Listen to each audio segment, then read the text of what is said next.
How y'all doing? I'm very excited to be here. This is always a joy and a pleasure to get to play this room. This is my, up to debate, but I think it's my third time to play here. My wife was telling me I'd play here more.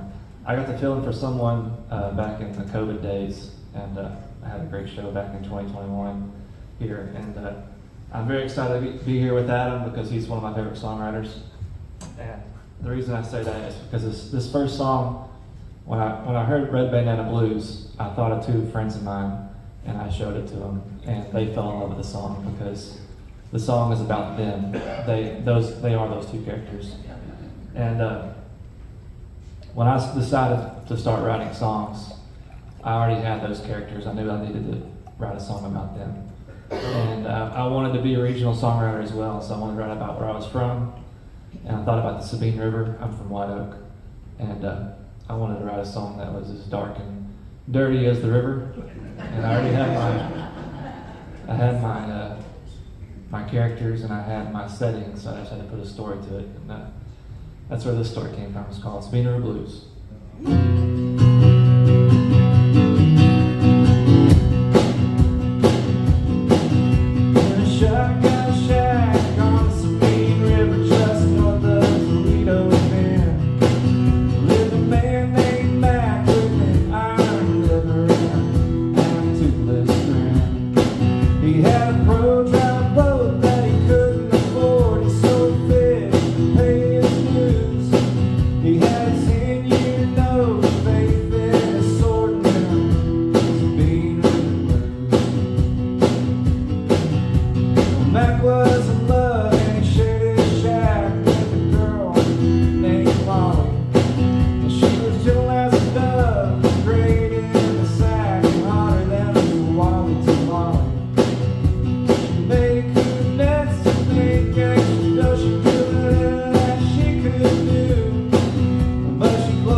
Needless to say, all of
His boat did get repoed at one point, and he called her, or she called him while he was at work.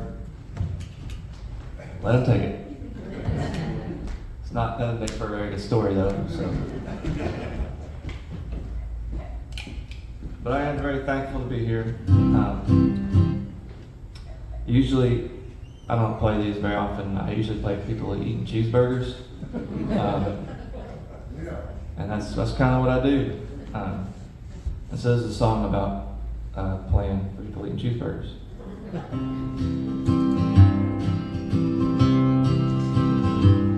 Cole's up on the stage, sitting on a stool, singing songs in third person about some lonesome fool. Well, it's a 3-hour gig, $100 in tips, a couple of beers, and a burger and chips. And there's a fat man at a table with his friends all around, and they laugh at his jokes, 'cause he buys the round. And they're loud and obnoxious, unruly and raucous, shouting out orders at the human jukeboxes. Play something we know, something to dance to, not too slow. Do you know that one by old so-and-so? Cole smiles and just says no. He smiles and just says no.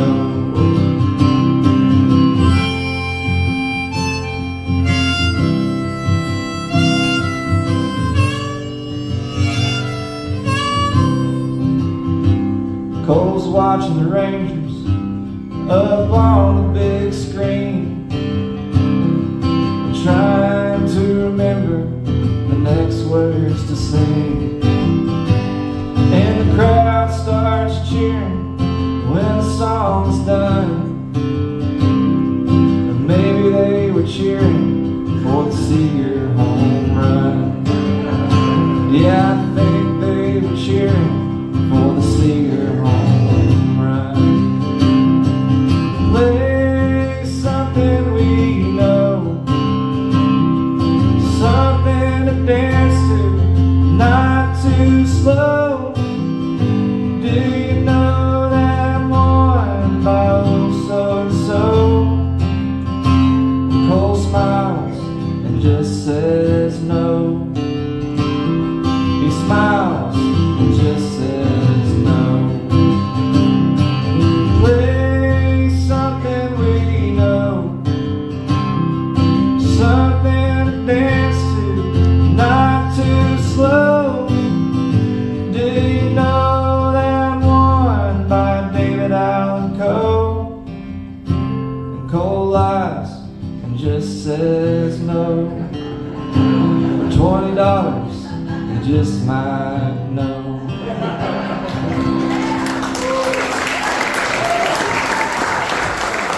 Everybody's got a price.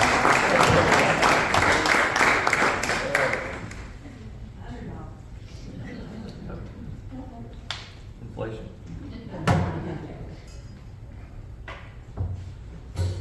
I'm gonna play a new song, which doesn't really mean anything to you guys, because all these are new songs to you guys. But I wrote it. I played it the last show I played. Last show I played at my real show was at the Longview Music and Fine Arts, and I had a great time there. I played this one for the first time there. And so this is for any of you that like to take advice from folk singers.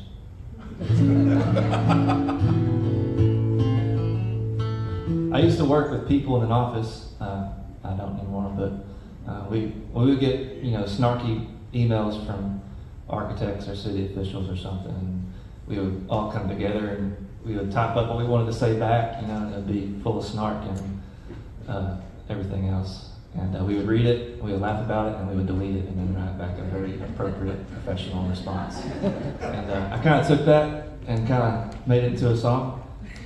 It's kind of hard to know, like, when when to speak up and when not to speak up, and then when to be humble and try not to be passive while being humble, you know.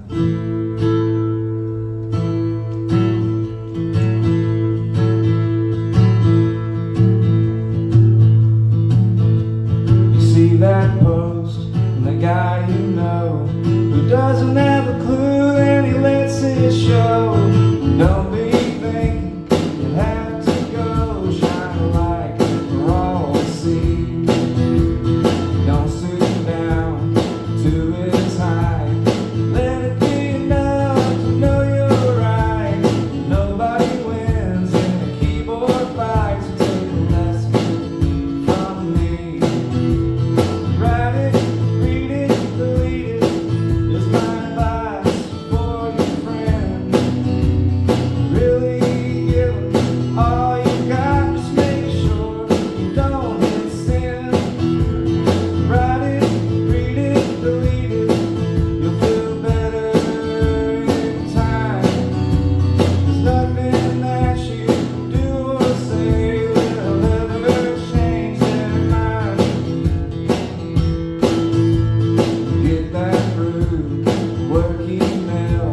You wanna tell them all to go to hell. Well, there's a solution. It's cheaper than Bell if you display some self-control. I know it may sound a little cliche, but if it's not nice, it's better not to say. So type it all up and take it away, but don't dig yourself a hole. Write it, read it, delete it, to relieve a little stress. Cuss, scream a little too, get it off your chest. Write it, read it, delete it, you'll feel better in time.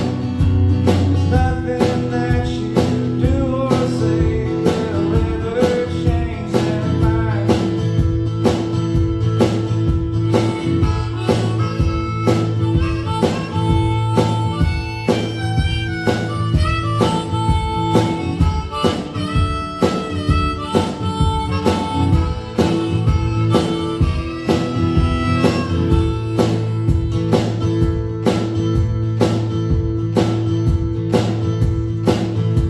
I've never been one to stir the pot. I don't speak up even when I ought. It's just my nature, like it or not, to keep peace with the rest. Situations arise and put me to the test. I suppress the heart beating in my chest. Is that wisdom? A cowardice. Is wisdom a cowardice? Write it, read it, delete it, bite your tongue until it bleeds. Internalize your emotions, but don't stand for what you believe. Write it, read it, delete it, you'll be numb in time. There's nothing will ever change if you don't speak your mind.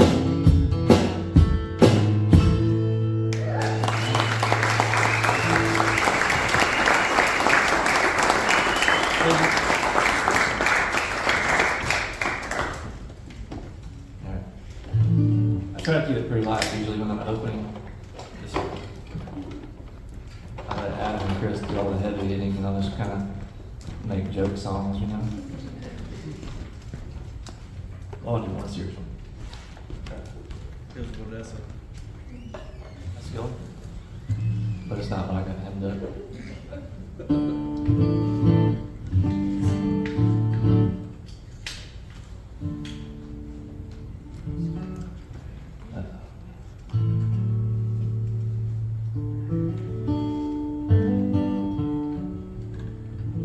My dad passed away 5 years ago on Sunday.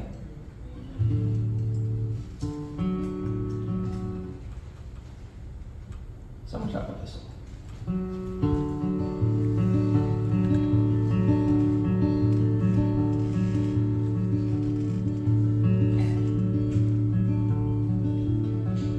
Smell the of goatweed, a cool October morning. Shotguns and flashlights, my dad and me.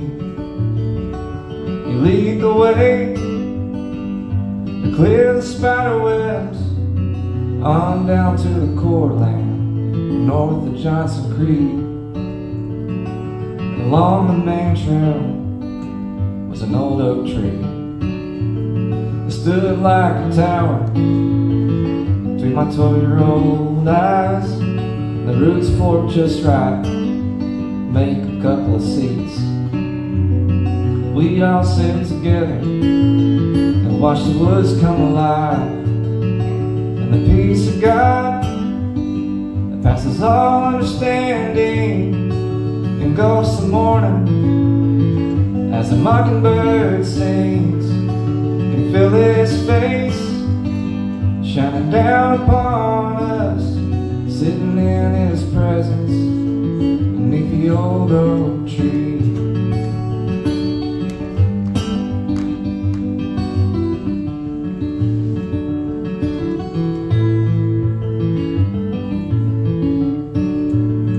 The woods are always changing, shaped by the storms. Each season would bring about something new. And underbrush would grow where other trees have fallen. The old oak tree remained steadfast and true. The roots ran deep to weather the drought. Stood tall and strong against the wind, provided food and shelter for those it held dear. And I was proud to call that old tree my friend. The peace of God passes all understanding, engulfs the morning as the mockingbird sings. You can feel his face shining down upon us, sitting in his presence beneath the old oak tree.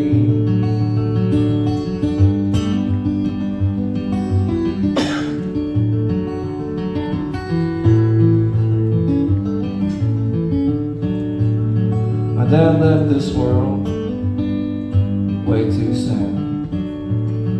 When I heard the news, I thought of that tree, the time we spent there and the time we missed, and the mornings he shared with my son and me. So after the service, I took his ashes, I spread them out in his old root seed, and each October gonna take my son, and we'll all sit together beneath the old oak tree. The peace of God passes all understanding, engulfs the morning as the mockingbird sings. You can feel his face shining down upon us, sitting in his presence beneath the old oak tree. I can feel his presence beneath the old oak tree.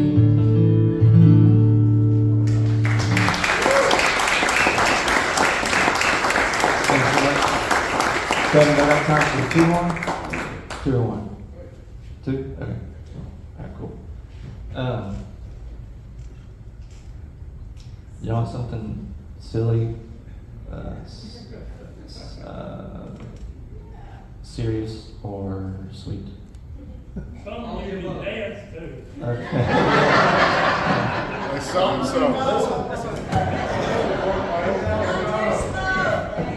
Okay. Just y'all know the character in this song because this is based on a true story. But the character in this song is he might as well be Race Car Joe, and his daughter went to. This is the true part of the story. His daughter went to Belmont, and he was at a coffee shop, and he walked in and tried to order a cup of coffee, and things didn't go out as planned. And I took the story and I moved it to Austin. just because that's where I've been kind of working. And the story is the song itself. I'll just stop talking and play it. How about that? Here's how that interaction went down.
I got one more. Thanks for having me. I'm really looking forward to the show. Come talk to me afterwards. I'll be here somewhere. So, pick down somewhere. Let's see it. Orange pick.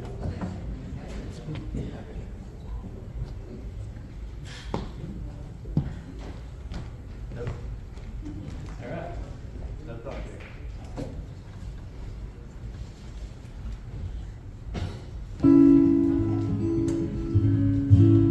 Next one was a product of the pandemic. Had too much time on my hands, and was just writing dumb songs like I usually do. And I wrote it, and then I didn't have any words. I didn't have any music to it. I just wrote words first. It's not normal for me. And I started trying to put music to it, and the only thing that worked was basically a rip-off of a Town song. And so I thought, if the worst thing that happens from this is I get called ripping off a Town song, that's probably pretty good. It's pretty good. It works for me. So it's called The Day That Grammar Died.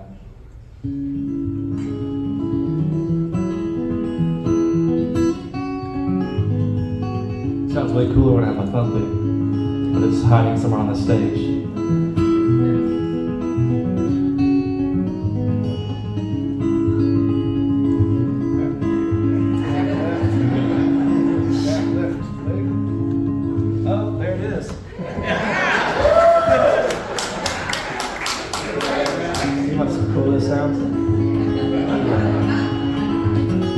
Swinging doors of the literacy lounge, Walter Grammar, with his guns hanging down, He stepped up to the bar and said, I'm looking for some information on the woman I love. Her name is Punctuation. She was kidnapped by a gang of illiterates just the other day. And I'm hauling their trail, and I'm here to make them pay. Did you read the sign on the door before you walked in? Said the girl behind the bar. Red hair, tall and thin. She said, my name is Sarcasm, we don't serve illiterates here. But I can help you find her. As she poured in a beer, she talked over the band as onomatopoeia thumped the bass. Said the bar belongs to symbolism. It once was a nice place. Then the illiterates moved in and put all the patrons out of work. And that's how we got to where we are now, she rolled her eyes with a smirk. Bottles of prose and poetry collecting dust upon the shelf. Soliloquy was in the corner, just talking to himself. Alliteration always alone, sat staring at her phone. And Simile was drunk as a skunk, trying to take her home.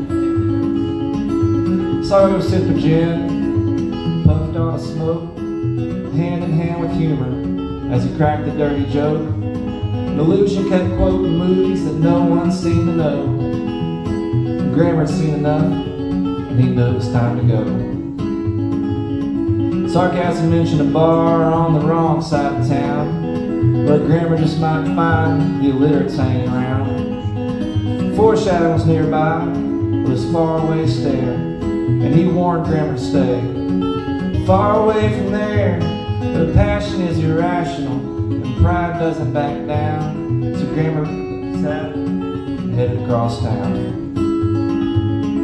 Put another feather in Allegory's cap. Idiom said indifference was the one who killed the cat.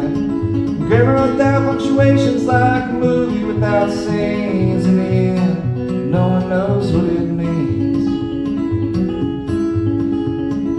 The structure was in shambles at the syntax saloon, and Grammar was disgusted as he entered the room. The syringes of pop culture, Facebook post and a bomb, and people snorting lines 140 characters long. Grammar whipped out his pencil and he fired off the round, and the whole bar stopped. At the shattering sound, revealing vernacular, he appeared at the top of the stairs. He's pulling punctuation, and by her long parentheses hair, she was tattered and torn. Shame was etched into her face, from constantly being misused, being misplaced. Grammar was full of fire and fury at the frightful sight, and against better judgment, challenged vernacular to a fight. A duel in the street made the best man win, said vernacular. Through a sly, sinister grin, you see, Grammar was predictable, always following his rules. He played right to the trap, outnumbered 1 to 100 fools. Eyes locked and hammers cocked, vernacular spit into the ground. You cut the tension with a knife as the illiterates gathered around. Grammar gave a passionate speech and an act of despair. He's pleading for punctuation. No one seemed to care. Vernacular hollered and cursed and eloquently profaned. The illiterates whooped and cheered, much to Grammar's disdain. The ruckus that they raised turned into a deafening roar, and out on the horizon, a cloud of dust began to form. He belittled punctuation and her pretentious partner. As the crowd began to break and the sky grew darker, the stampede of run-on sentences he'd summoned to the street. And before Grammar knew it, he was trampled beneath their feet. Put another feather in Allegory's cap. Idiom said indifference was the one who killed the cat. Grammar wrote down punctuations like a movie without scenes. In the end, no one knows what it means. Put another feather in Allegory's cap. Idiom said indifference was the one who killed the cat. A metaphor without merit, so it seems. In the end, no one knows what it means. In the end, no one knows what it means. In the end, no one knows what it means.